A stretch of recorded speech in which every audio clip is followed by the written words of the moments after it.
test, mic test.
Magandang umaga po sa inyong lahat.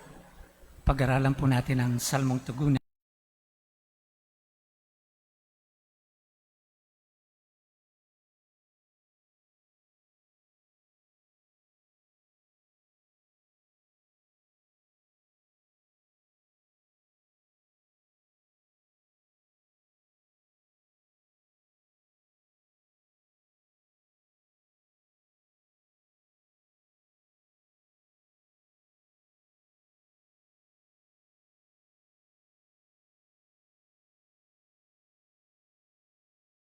Ginoo nagliligtas sa tanang bansa.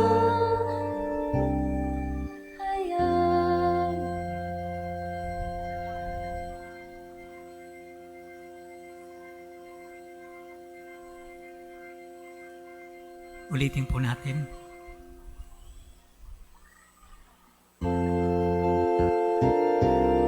Panginoong nagliligtas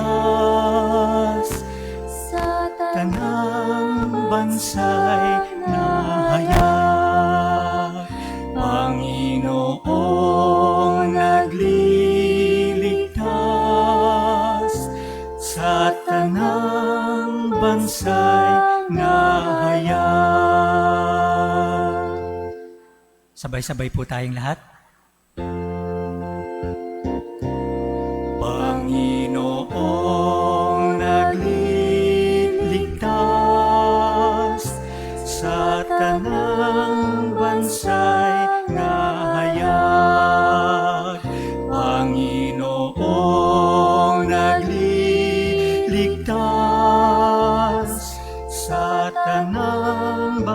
husay na hayag. Salamat po.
Magandang umaga po sa lahat.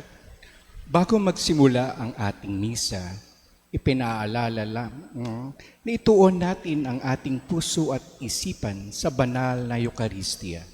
Sa mga nasa loob ng simbahan, hinihiling po na i-off ang inyong mga cellphones. Ipinaalala din sa lahat na ingatan at bantayan ang inyong mga personal na gamit. Huwag pong mag-iwan ng mga basura at panatilihin natin ang kalinisan sa loob ng simbahan. Hinihiling din po sa mga magulang na bantayan ang kanilang mga anak at huwag hayaang maglaro at magtatakbo sa loob ng simbahan. Para naman sa kaayusan sa pagbibigay ng komunyon, ito ay gagawin by Rose. Patuloy po ang paalala sa lahat na magsuot ng angkop o tamang kasuotan sa pagsimba. Makikita sa screen ang gabay para sa tamang kasuotan sa pagsisimba. Wedding bands. Ang sumusunod na magkatipan ay nais tumanggap ng sakramento ng kasal. Larry D. Buhawe Jr. at Eliza R. de Guzman. Nasa bulletin board po ang karagdagang detalye tungkol sa kanila. Kung may kadahilanan upang hindi matuloy ang kanilang pag-iisang dibdib, mangyari lamang po na ipabatid sa ating tanggapan. Sa ating misa, inaanyayahan ng lahat na makilahok sa pamamagitan ng pagsabay sa awit at tugon na makikita sa screen. Magsiluhod po ang lahat at sabay-sabay nating dasalin ang prayer for the nation. Sabay-sabay po, Ama naming mapagmahal, ipinag-utos ng iyong bugtong na anak na kami ay maging asin at ilaw ng sanlibutan, maging matalinong katulad ng mga ahas, ngunit payak na gaya ng kalapati, sapagkat kami isinugo mo bilang mga tupa sa gitna ng mga asong gubat at ang ipahayag ang mabuting balita sa tanan. Sa gitna ng krisis na kinaharap ng aming bayan dahil sa korupsyon, pang-aabuso sa kapangyarihan at pagtatalo sa politika, kami ay tumitindig para sa katotohanan at patuloy na nanawagan na makamit ang katarungan. Ang Kristiyanong pananampalataya ang siyang naguudyok sa amin huwag magsawalang kibo habang ang karapatan at kasarinlan ng aming mga kababayan ay niyuyurakan. Sapagkat kaakibat ng pagiging makadiyos ay ang pagiging makabayan. Ipagkaloob mo sa amin, Ama, ang katapangan na makilahok sa pagbabagong hinahangad ng aming minamahal na lupang sinilangan. Gawin mo nawa kaming mga daan ng pagpapanibago ng lilipunan simula sa aming sari-sariling pamayanan, pamilya, kapitbahayan, paaralan at lugar ng hanap buhay. Labanan namin ang pandaraya at pang-aabuso sa aming maliliit na bagay bago ito maging sanhi ng pagdurusa sa aming kapwa. Kasama ni Maria ang aming ina sa kanyang awit ng papuri, magtiwala nawa kami sa lakas ng iyong bisig. Ipangalat ang mga palalo, ibulid ang mga makapangyarihan, at itanghal ang mga duka at may mababang kalooban. Ang lahat ng ito ay hinihiling namin sa pamamagitan ni Kristo ang aming Hari, kasama mo at ng Espiritu Santo, magpasawalang hanggan. Magsiupo mo na po ang lahat.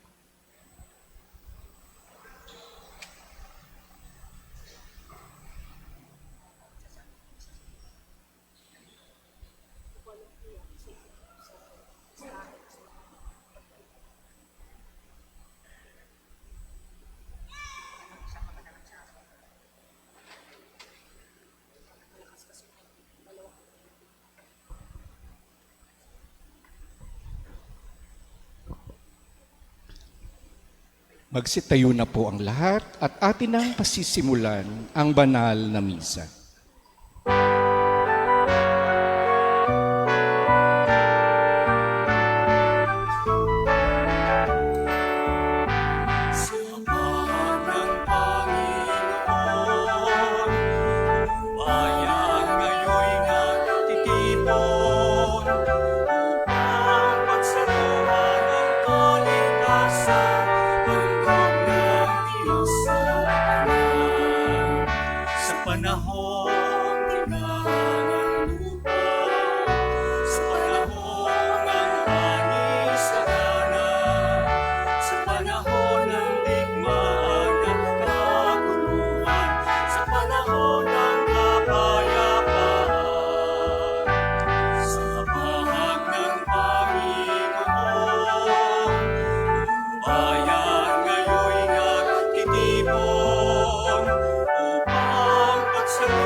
Sa ngalan ng Ama, ng Anak at ng Espiritu Santo, sumainyo ang Panginoon.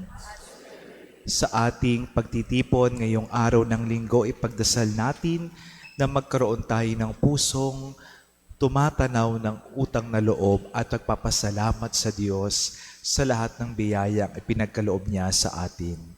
Aminin natin ang ating mga kasalanan upang tayo'y maging marapat gumanap sa banal na pagdiriwang. Inaamin ko sa makapangyarihang Diyos at sa inyo mga kapatid na lubha akong nagkasala sa isip, sa salita at sa gawa at sa aking pagkukulang. Kaya isinasamo ko sa mahal na Birheng Maria, sa lahat ng mga anghel at mga banal, at sa inyo mga kapatid, na ako'y ipanalangin sa Panginoong ating Diyos. Kaawaan tayo ng makapangyarihang Diyos, patawarin tayo sa ating mga kasalanan at patnubayan tayo sa buhay na walang hanggan. Panginoon, kaawaan mo kami. Kristo, kaawaan mo kami. Panginoon, kaawaan mo kami. Papuri sa Diyos sa kaitasan. At sa lumay ng ayapan,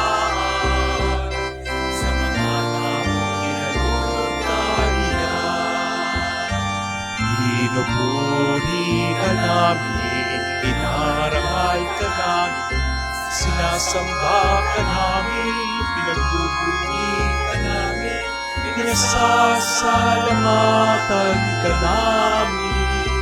Dahil sa dakila mong aking kapulihan.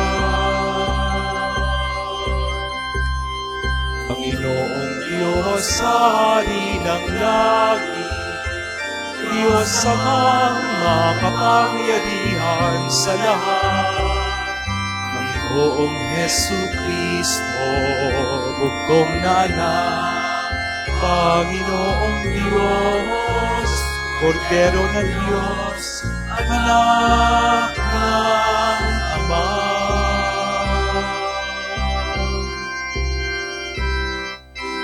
Ikaw managaalis ng mga kasalanan ng sanlibutan.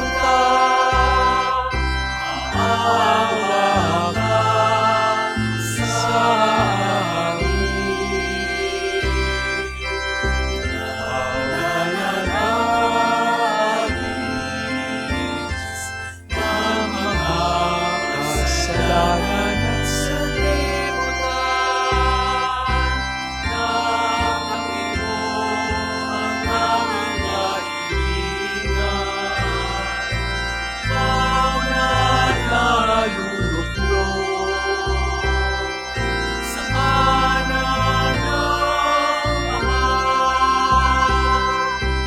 Maawa sa amin.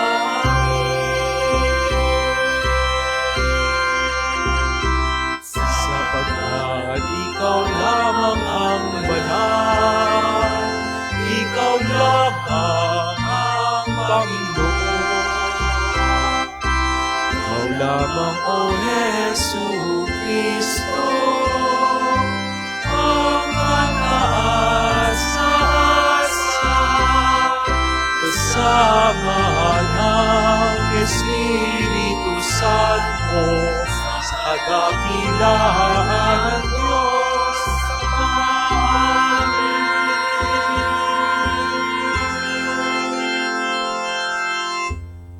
Manalangin tayo. Ama naming makapangyarihan, ang iyon nawang kagandahang loob ay mangunat sumubaybay sa aming pamumuhay ngayon at araw-araw upang kami itaguyod sa paninindigang gumawa ng kabutihan sa pamamagitan ni Jesucristo kasama ng Espiritu Santo magpa sa walang hanggan.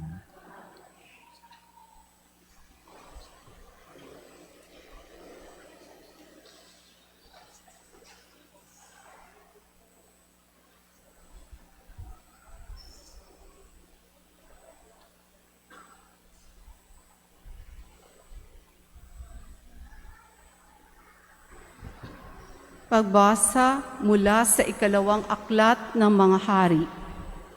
Noong mga araw na iyon, si Naaman ay lumusong sa ilog Jordan at lumubog ng 7 ulit. At tulad ng sinabi ni Eliseo, na nauli sa dati ang kanyang katawan at kuminis mula sa ketong ang kanyang balat, tulad ng balat ng sanggol.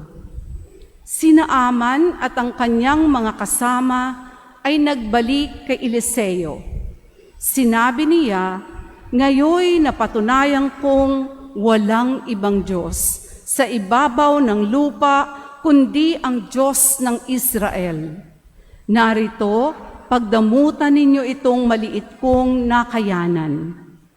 Ngunit sinabi ni Eliseo, "Buhay ang Panginoong Diyos na ating pinaglilingkuran. Hindi ako tumatanggap kahit ano." Pinilit siya ni Naaman, ngunit nagpakatanggi-tanggi siya.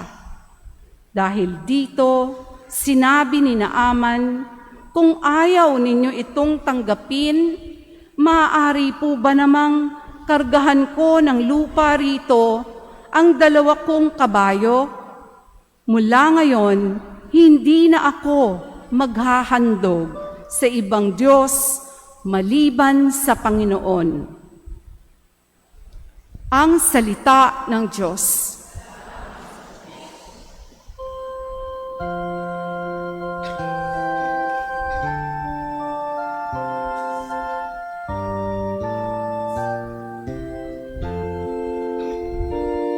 Panginoong nagliligtas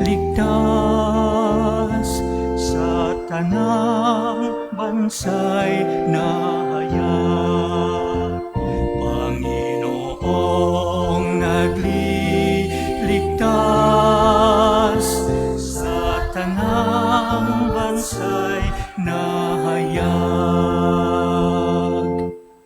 Umawit na bagong awit at sa puon ay ialay, pagkat yaong ginawa niya ay kahangahangang tunay, sa sariling lakas niya at taglay na kabanalan. Walang hirap na natamo, yaong hangad na tagumpay. Panginoong nagliligtas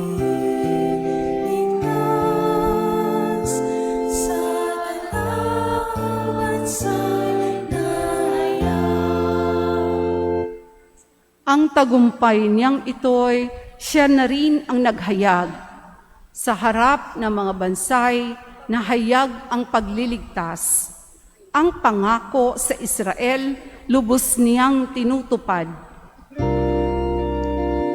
Panginoong nagliligtas sa talang bansay nahayag. Tapat siya sa kanila at ang pag-ibig ay wagas. Ang tagumpay ng ating Diyos kahit saan ay namalas. Magkaingay na may galak, yaong lahat sa daigdig. Ang puon ay buong galak na purihin sa pag-awit. Panginoong nagliligtas sa talang bansay nahayag. Panginoong nagliligtas sa talang bansay nahayag. Pagbasa mula sa ikalawang sulat ni Apostol San Pablo kay Timoteo. Pinakamamahal ko, alalahanin mo si Jesucristo, ang nagmula sa angkan ni David at ang muling nabuhay. Ito ang mabuting balitang ipinangangaral ko, ang dahilan ng aking pagdurusa hanggang sa magapos na tulad ng isang salarin. Ngunit hindi maigagapos ang salita ng Diyos. Pinagtitiisan ko ang lahat ng bagay alang-alang sa mga hinirang ng Diyos upang magtamo rin sila ng kaligtasan mula kay Kristo Jesus at ng walang hanggang kalwalhatian. Narito ang kasabihang mapananaligan. Kapag tayo'y namatay, nakalakip ni Jesucristo, walang salang mabubuhay, nakasama niya tayo. Kung tayo man ay magtiis ng hirap sa mundong ito, maghahari naman tayong kapiling ng ating Kristo. Kapag siya'y itinakwil sa harapan ng mga tao, pagdating ng takdang araw, itatakwil niya tayo. Kung tayo'y may hindi tapat, si Kristo ay tapat pa rin, sapagkat sa Kanya ay hindi niya itatakwil. Ang salita ng Diyos.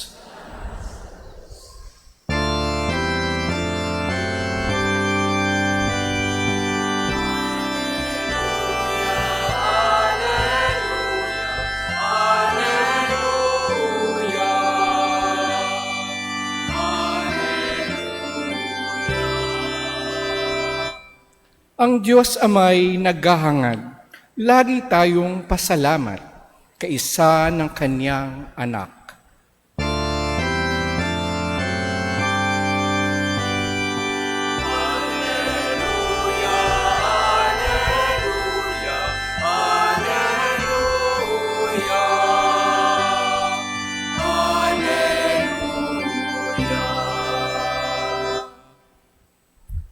Sumainyo ang Panginoon. Ang mabuting balita ng Panginoon ayon kay San Lucas. Noong panahong iyon, sa paglalakbay ni Jesus patungong Jerusalem, nagdaan siya sa hangganan ng Samaria at Galilea. Nang papasok na siya sa isang nayon, siya'y sinalubong ng 10 ketongin. Tumigil sila na malayo-layo at humiyaw ng, Jesus, Panginoon, mahabag po kayo sa amin.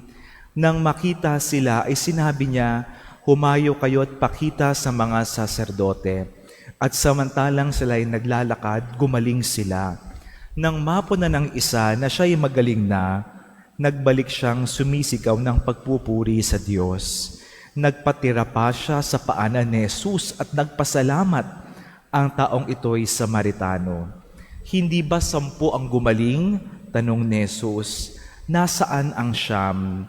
Wala bang nagbalik at nagpuri sa Diyos, kundi ang dayuhang ito? Sinabi ni Jesus sa kanya, tumindig ka't humayo sa iyong lakad. Pinagaling ka dahil sa iyong pananalig. Mga kapatid, ang mabuting balita ng Panginoon.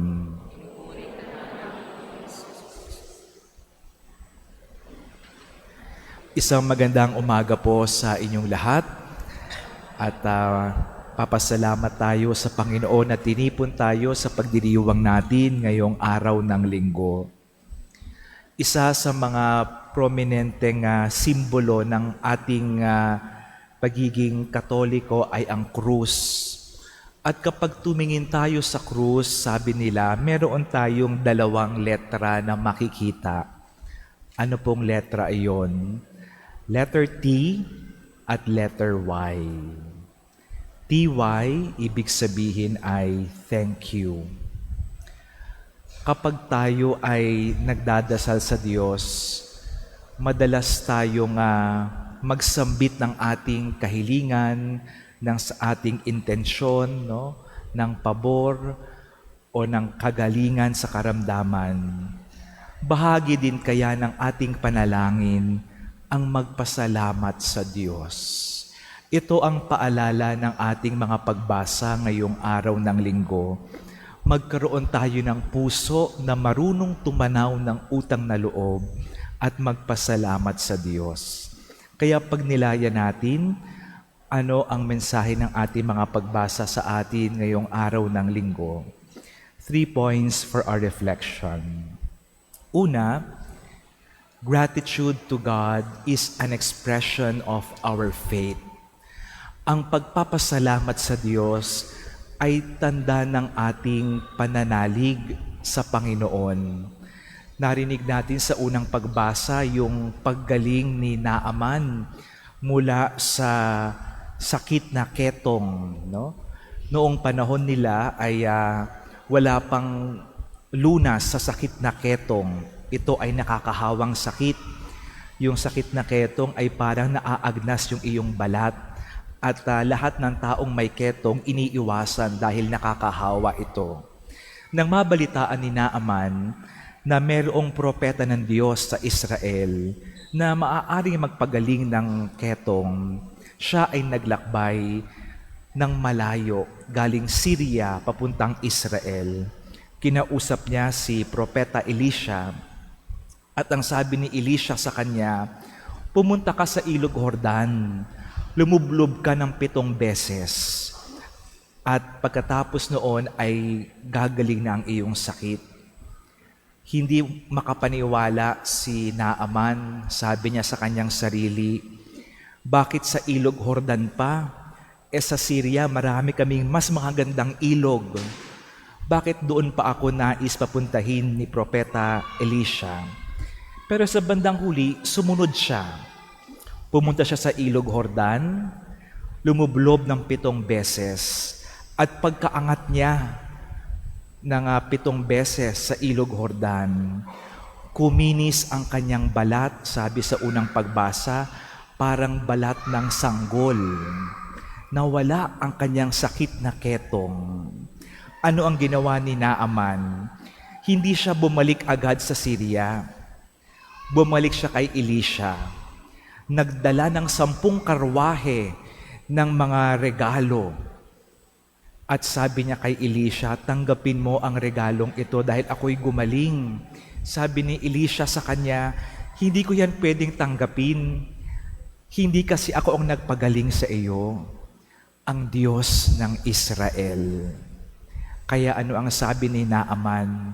Simula ngayon, ang sasambahin ko na lamang, hindi ang mga Diyos-Diyosan, kundi ang Diyos ng Israel na nagpagaling sa akin. That is gratitude. Pagkilala na ang pinagmumulan ng pagpapala natin sa mundong ito ay walang iba kundi ang Diyos. Ito ang nangyari kay Naaman, no?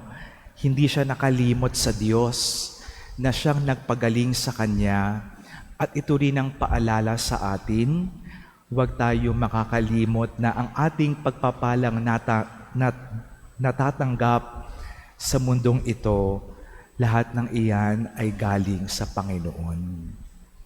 At paano tayo magkakaroon ng grateful heart, pusong tumatanaw ng utang na loob sa Diyos? And this is my second point. Let us remember the many blessings God has given us. Kilalanin natin ang mga biyayang ibinigay ng Diyos sa atin, malaki man o maliit, yan ay pagpapala na galing sa Diyos. Minsan, yung nangyayari sa Ebanghelyo, sa 10 ketongin, nangyayari din sa atin. May pinagaling si Jesus, may 10 ketongin. Nang gumaling na sila, yung siyam umuwi na sa bahay. Pero yung nag-iisang ketongin na Samaritano, bumalik kay Jesus para magpasalamat. Kaya sabi ni Jesus, nasaan na yung siyam? Bakit isa lang ang bumalik? Sabi niya sa ketongin, humayo ka at pinagaling ka dahil sa iyong pananalig. Minsan kapag nakuha na natin yung ating hinihiling, ipinagkaloob na ng Diyos ang biyayang hinihingi natin, minsan nakatuon na lang tayo sa pagpapala na nakakalimutan natin sino ang nagbigay nito. Kaya ang paalala sa atin, kapag binalikan natin yung mga pagpapalang natanggap natin sa Diyos, huwag din tayo makakalimot sa Diyos na nagbigay nito sa atin. Malaki man o maliit, no? Yung pagpapala na tayo ay humihinga pa at buhay. Yung pagpapala ng pamilya, ng pagkain, ng tahanan, yung ating mga galing at talento, pati rin yung ating mga material na pagpapala. Lahat ng iyan ay galing sa Panginoon. Kaya huwag tayo makakalimot magpasalamat sa Diyos. Minsan, pati nga yung ating mga pagsubok sa buhay, nagiging blessings in disguise din, no?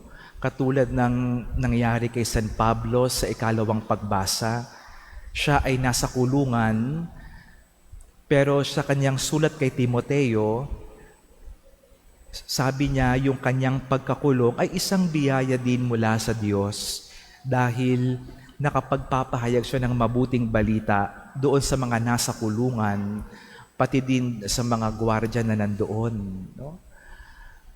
Minsan, parang ganoon din ang mga nangyayari sa atin. No? Halimbawa, yung pagsubok ng pandemya. No? Yan ay isang malaking pagsubok na naranasan natin. Pero meron ding mabuting aral na naturo ito. No? Natutunan nating maging conscious, no, sa ating kalusugan. No? Kapag ang isang tao ay nasalba sa isang car accident, no? Sasabihin niya, Salamat sa Diyos at ako ay naligtas. Simula ngayon, mag-iingat na ako. So even the challenges that we experience in life can become blessings in disguise.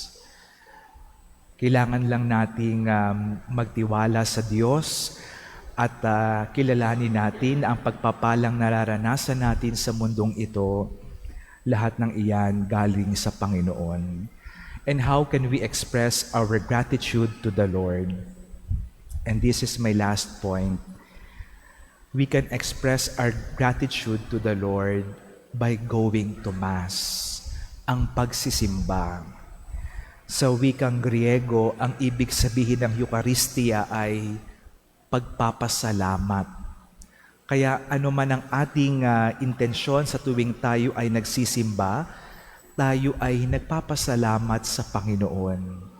Nagpapasalamat sa lahat ng biyayang ipinagkaloob niya sa atin. At ito rin ang ating dalangin sa misang ito. Ipagdasal natin na magkaroon tayo ng pusong tumatanaw ng utang na loob sa Diyos. Whenever we look at the cross, we see the letters T and Y. Thank you, Lord. Salamat sa iyong pagpapala. Salamat sa iyong paggabay sa amin. Nawa ang mga pagpapalang pinagkakaloob ng Diyos sa atin maging daan para tayo ay mapalapit sa Panginoon at mapabuti. Amen.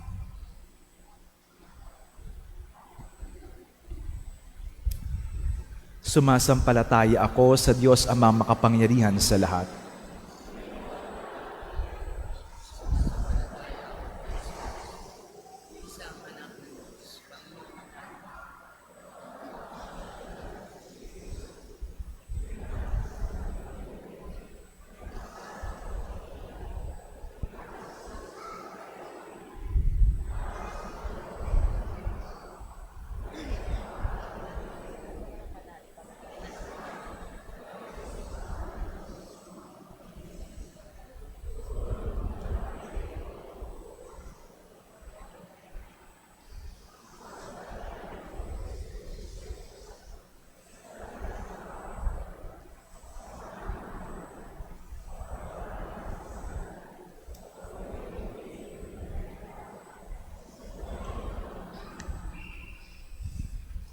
O Diyos naming Ama, sa pamamagitan ng iyong anak, pinupuko mo ang aming mga puso tungo sa pasasalamat sa iyong walang hanggang pag-ibig. Sa diwa ng pasasalamat, manalangin tayo. Ang Ama, dinggin mo ang aming panalangin.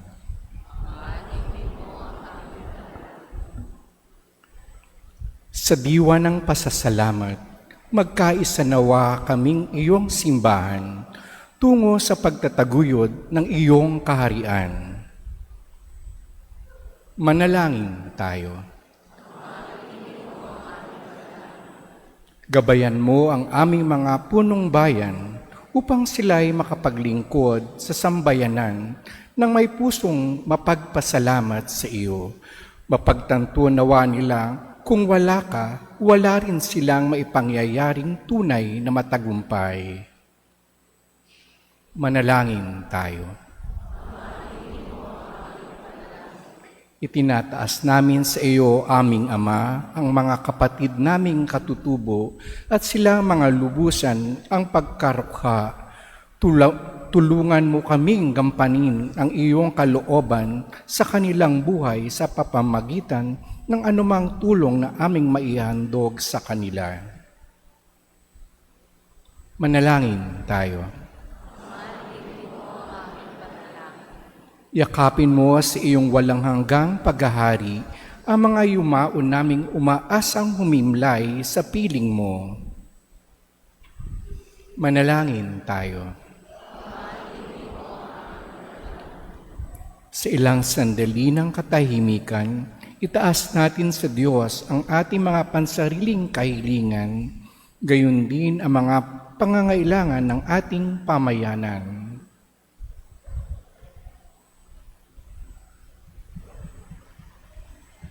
Manalangin tayo.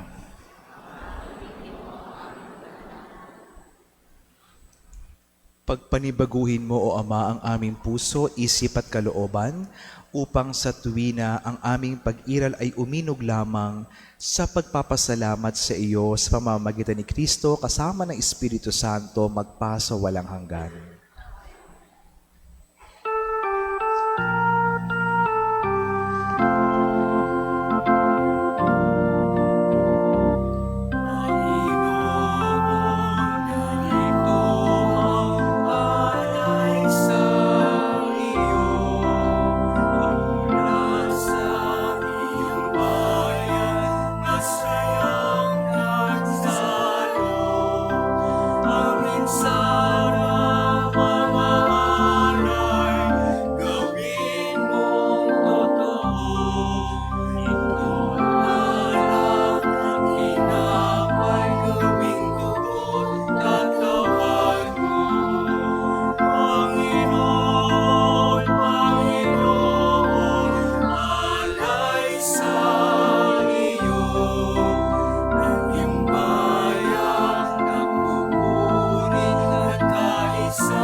Manalangin kayo upang ating paghahain ay kalugdan ng Diyos Amang makapangyarihan. Sa kapurihan at karangalan sa ating kapakinabangan at sa buong sambayan ng banal. Ama naming lumikha, tanggapin mo ang aming mga panalangin na sumasaliw sa aming paghahain upang sa ginaganap naming pagdiriwang, kami makatawid sa kaluwalhatian sa pamamagitan ni Jesucristo kasama ng Espiritu Santo magpasa walang hanggan. Sumainyo ang Panginoon. Itaas sa Diyos ang inyong puso at diwa. Naas na namin sa Panginoon. Pasalamatan natin ang Panginoong ating Diyos. Marapat na siya. Ama naming makapangyarihan, tunay ngang marapat na ikaw ay aming pasalamatan. Sa gandahang loob, kami iyong ibinukod upang iyong maitampok sa kadakilaan mong lubos. Kahit na ikaw ay aming tinalikdan dahil sa aming pagkasalawahan, gumawa ka pa rin ng magandang paraang may manguna sa amin para ikaw ay balikan. Kaya't ang iyong minamahal na anak ay naging isa sa mga taong hamak upang may kapwa kami makapagligtas sa aming pagkapahamak at pagkaligaw ng landas. Kaya kaisa ng mga anghel na nagsisiawit ng papuri sa iyo ng walang humpay sa kalangitan, kami nagbubunyi sa iyong kadakilaan.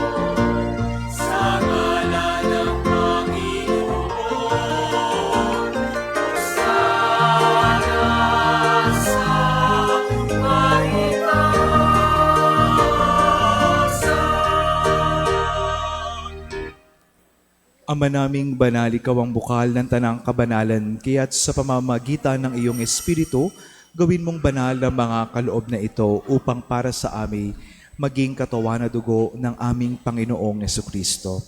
Bago niya pinagtiis ang kusang loob na maging handog, hinawakan niya ang tinapay, pinasalamatan kanya, pinaghati-hati niya iyon, iniabot sa kanyang mga alagad at sinabing, "Tanggapin ninyong lahat ito at kanin. Ito ang aking katawan na ihahandog para sa inyo."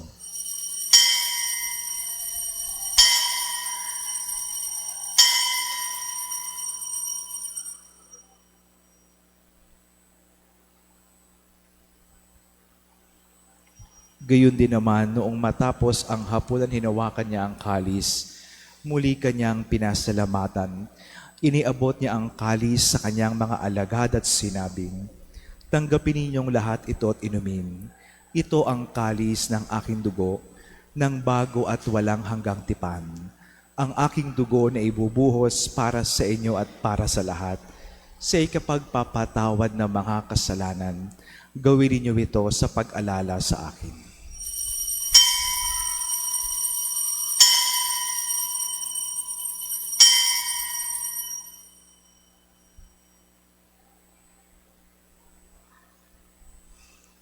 Ipagbunyi natin ang misteryo ng pananampalataya. Si Kristo ay gunitahin, sarili ay inihain, bilang pagkain inumin, pinagsasaluhan natin, hanggang sa siya'y dumating, hanggang sa siya'y dumating. Ama, ginagawa namin ngayon ang pag-alala sa pagkamatay at muling pagkabuhay ng iyong anak, kaya't iniaalay namin sa iyo ang tinapay na nabibigay buhay at ang kalis na nagkakaloob ng kaligtasan. Kami nagpapasalamat dahil kami iyong minarapat na tumayo sa harap mo para maglingkod sa iyo. Isinasamo namin kami magsasalo-salo sa katawan at dugo ni Kristo ay mabuklod sa pagkakaisa sa pamamagitan ng Espiritu Santo. Ama, lingapin mong iyong simbahang laganap sa buong daigdig. Busbusin mo kami sa pag-ibig kay isa ni Leon na aming Papa, ni Jesse na aming Obispo at lahat ng mga pari. Alalahanin mo rin ang mga kapatid naming nahimlay nang may pag-asang sila'y muling nabubuhay, gayon din ang lahat ng mga pumanaw. Kaawaan mo sila at patuloyin sa iyong kaliwanagan. Kaawaan mo at pagintapatin kaming lahat na makasalo sa iyong buhay na walang wakas. Kaysa ng mahal na Birheng Maria, Ina ng Diyos ni San Jose ng kanyang kabiyak, kaysa ng mga apostol ni San Isidro at lahat ng mga banal na namuhay sa daigdig ng kalugod-lugod sa iyo, may pagdiwang nawa namin ng pagpupuri sa ikararangal mo sa pamamagitan ng iyong anak na aming Panginoong Jesucristo. Sa pamamagitan ni Kristo, kasama niya at sa Kanya, ang lahat ng parangal at papuri ay sa iyo, Diyos Amang makapangyarihan, kasama ng Espiritu Santo, magpasawalang hanggan.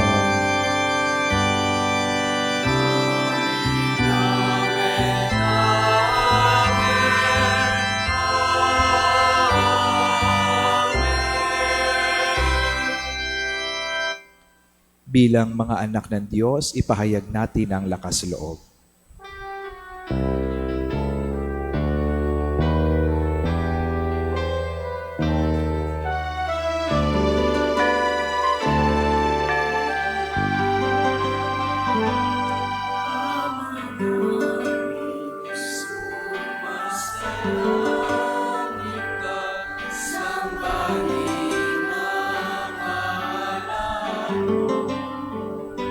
Mapasabi ng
Hinihiling namin kami yadya sa lahat ng masama pagkalooban ng kapayapaan araw-araw, iligtas sa kasalanan at ilayo sa lahat ng kapahamakan, samantalang aming pinanabikan ang dakilang arong papahayag ng tagapagligtas naming si Jesucristo.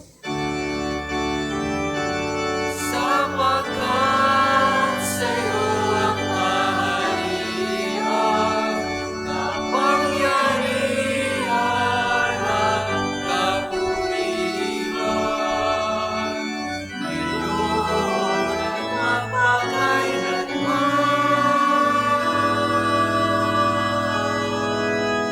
Ngayon at magpakailanman. Panginoong Jesucristo, sinabi mo sa iyong mga apostol, kapayapaan ang iniiwan ko sa inyo, ang aking kapayapaan ang binibigay ko sa inyo. Tunghayan mo ang aming pananampalataya, wag ang aming pagkakasala.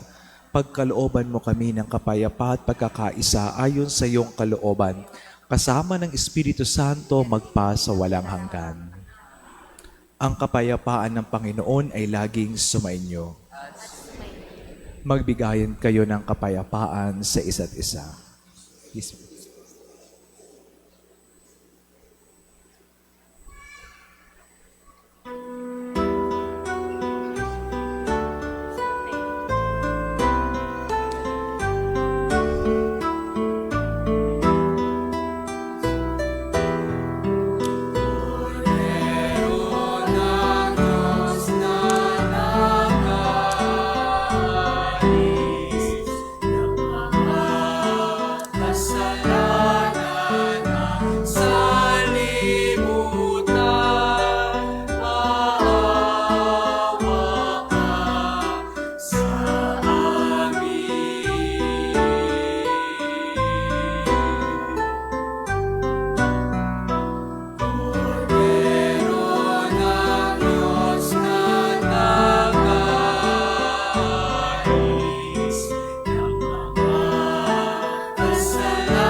Narito si Jesus, ang kordero ng Diyos. Ito ang nag-aalis ng mga kasalanan ng sanlibutan.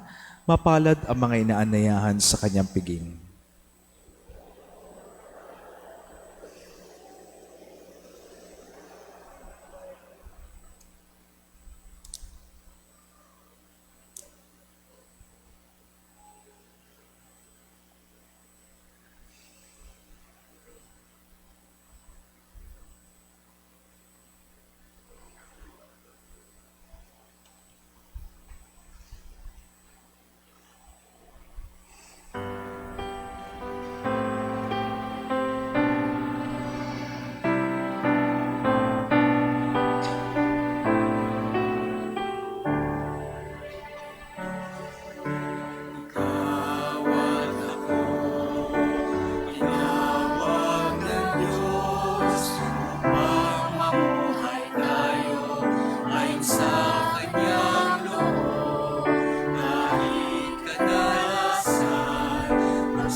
Manalangin tayo.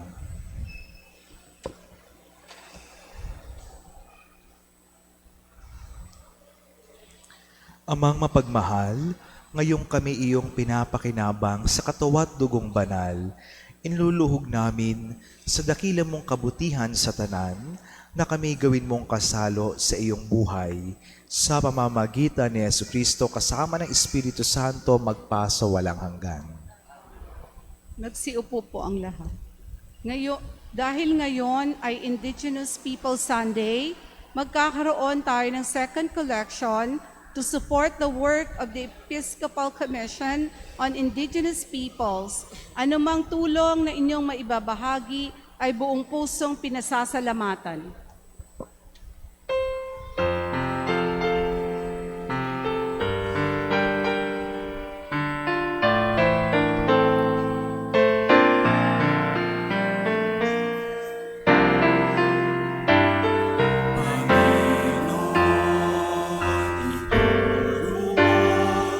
Landas ng pagmamahal,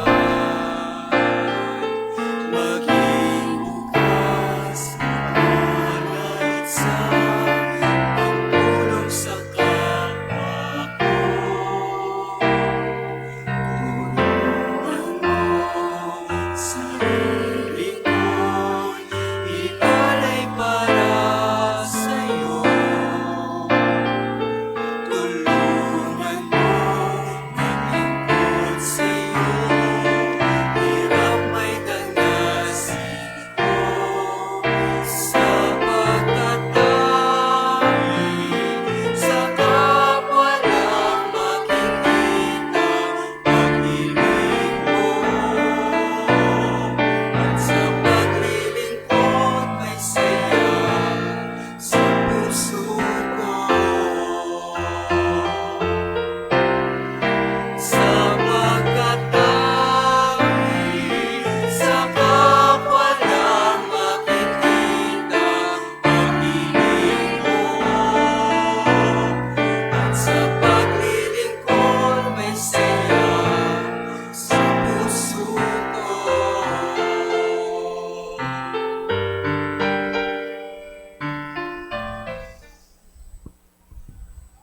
Announcements.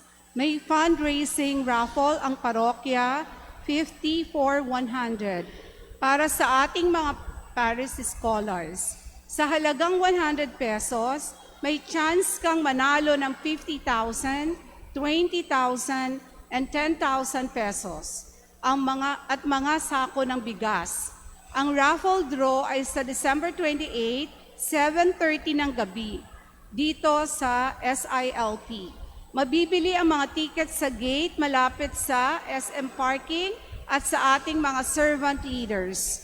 Inaanyayahan ang lahat na bisitahin ang imahe ng Our Lady of Fatima mula October 14 to 21.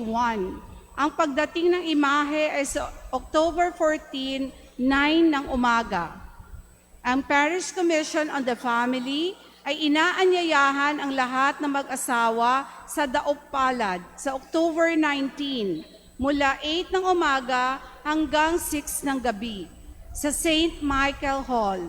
October 19 ay third Sunday ng buwan. May special mass para sa mga batang 12 pababa sa ikadalawa ng hapon. Ang Las Piñas City Health Center ay may libreng bakuna para sa mga batang 0 to 23 months na hindi pa kumpleto sa turok ng bakuna. Isasagawa ito mula October 1 to 31, Lunes hanggang Biyernes sa lahat ng health centers. Dalhin ang mga bata para sa proteksyon nila. Ang parada ng mga santo ay paparating na. Inaanyayahan ang lahat ng bata at kabataan, 8 hanggang 39 taong gulang, na makisaya sa amin sa pagdiriwang ng Araw ng Mga Santo dito sa San Isidro Labrador sa Nobyembre 1, 2025, 4 ng hapon. Magdamit tulad ng iyong hinahangaang santo at sumali sa parada. Magparehistro lang sa opisina ng parokya bago mag-Nobyembre 1. Ating pasalamatan ng ating mga mass offerers ngayong araw mula sa Samatiera, Waray, Tangke. Maraming salamat po. Magsitayo na po ang lahat. Sumainyo ang Panginoon at pagpalain kayo ng ating makapangyarihang Diyos, Ama, Anak at Espiritu Santo. Tapos na ating pagdiriwang, humayo kayong mapayapa. Salamat sa Diyos.